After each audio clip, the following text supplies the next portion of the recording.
Hello viewers, welcome to Vicky Pictures. இன்னைக்கு நம்ம என்ன பார்க்க போறோம்னா, தொழிற்சாலைகளை இந்த பொருட்கள்லாம் எப்படி செய்யறாங்கங்கறத பத்தி தான் இன்னைக்கு நம்ம பார்க்க போறோம். நம்ம பார்க்க போற இந்த வீடியோ பிடிச்சதுனா லைக் பண்ணுங்க, ஷேர் பண்ணுங்க, கமெண்ட் பண்ணுங்க. நம்ம சேனலுக்கு நீங்க புதுசா இருந்தீங்கன்னா நம்ம சேனலை சப்ஸ்கிரைப் பண்ணுங்க.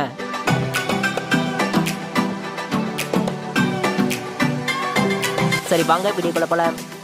நம்ம ஃபர்ஸ்ட் பார்க்க போறது பலூன் மேனுஃபேக்சர். முதல்ல பலூனோட அச்சுகள் சூடான நீராவில வாஷ் பண்ணி வரும்.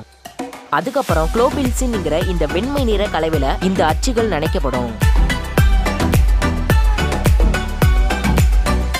அதுக்கப்புறம் லெடாக்சின்ங்கிற கலர் நிறமிகளை தயாரிப்பாங்க.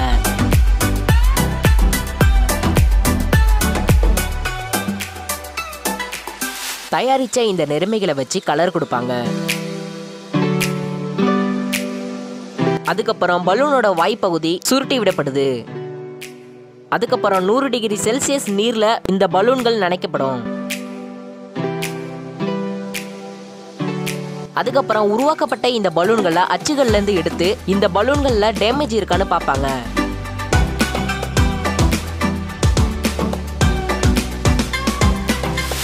இறுதியா டேமேஜ் ஆன பலூன்களை தனியா பிரிச்சு வச்சுட்டு டேமேஜ் இல்லாத பலூன்களை பாக்கெட் போட அனுப்பி விட்டுருவாங்க.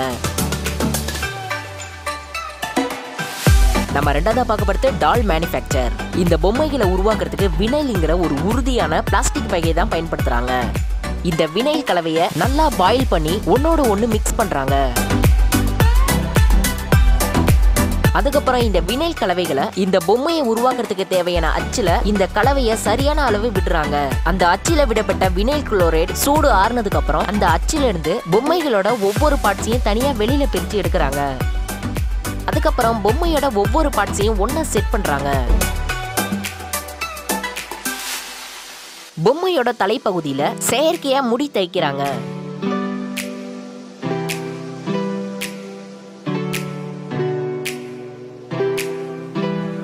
பொம்மைகளோட இடைப்பகுதியில பஞ்சுகளை வச்சு திணிக்கிறாங்க. அதுக்கப்புறம் பொம்மைகளோட எல்லா பார்ட்ஸையும் ஒண்ணா இணைச்சு சேல்ஸுக்கு அனுப்பிடுறாங்க.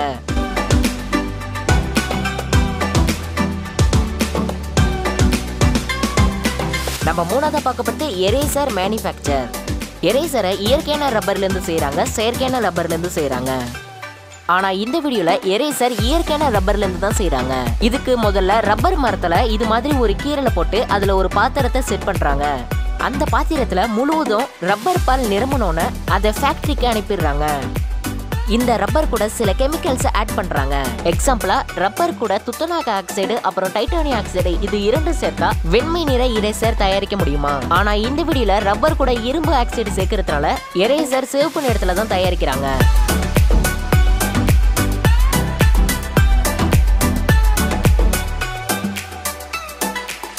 அதுக்கப்புறம் இத ஸ்கொயர் ஷேப்ல வெட்டி சரியான அளவுல கட் பண்றதுக்காக அது கூட ஒரு லேயர் ஆட் பண்றாங்க. இந்த எரேசர் சரியான முறையில கட் பண்ணி வந்ததுக்கு அப்புறம் தங்களுடைய ஃபேக்டரி சீல வச்சு இந்த எரேசரை எல்லாம் பாக்ஸ் பண்ணி சேல்ஸுக்கு அனுப்பிடுறாங்க.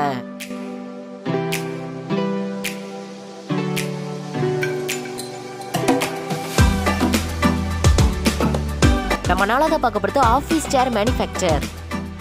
ஆபீஸ் சேரை உருவாக்குறதுக்கு முதல்ல ராடெல்லாம் எடுத்து சரியான ஷேப்ல வளைக்கிறாங்க மிஷின் மூலமா. அதுக்கப்புறம் வளைக்கப்பட்ட அந்த ராடெல்லாம் எடுத்து ஒன்னா சேர்த்து வெல்டு வைக்கிறாங்க. அதுக்கப்புறம் இந்த ஆபீஸ் சேருக்கு சரியான முறையில கிளாத்தெல்லாம் கட் பண்ணி தைக்கிறாங்க. தயாரிக்கப்பட்ட எல்லா உதிரி பாகங்களையும் ஒன்னா இணைக்கிறாங்க.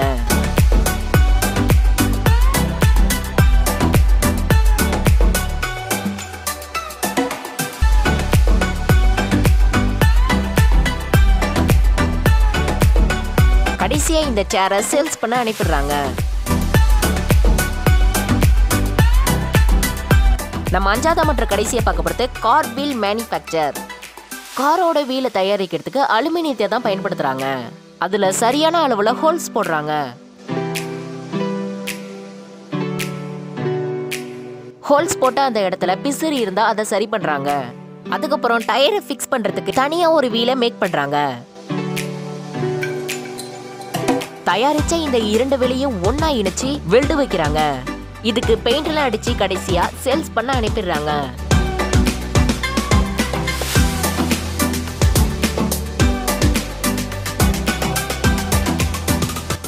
ஓகே வீவர்ஸ், இன்னைக்கு வீடியோ முடிஞ்சிச்சு. நம்ம பார்த்த இந்த வீடியோ பிடிச்சிருந்தா லைக் பண்ணுங்க, ஷேர் பண்ணுங்க, கமெண்ட் பண்ணுங்க. நம்ம சேனலுக்கு நீங்க புதுசா இருந்தீங்கன்னா நம்ம சேனலை சப்ஸ்கிரைப் பண்ணுங்க.